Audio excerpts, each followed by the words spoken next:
చోట చదివి ఒకే చోట ఉన్నందులకేమో పలకరింపుతోనే పులకరించిపోయేది మీ కలుపుకోరుతనమే ఇన్నేళ్లుగా కట్టి పడేసిందేమో.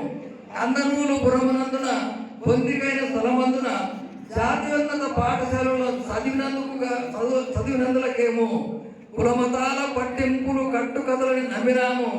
కలిమి లేములన్నవి కావడిలో కొండలనుకున్నాము.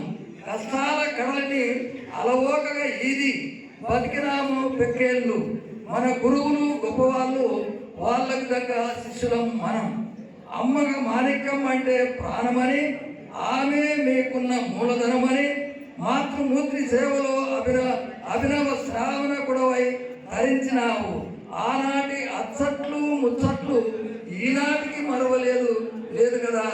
అందుకే ఈ నా గేయం ఇది మాన్పుతుంది విధి గాయం, ఇది మాన్పుతుంది విధి గాయం అన్నారు వల్ల నా గేయాన్ని వారికి అంకితం చేస్తూ మరి వారికి అమ్మాయికి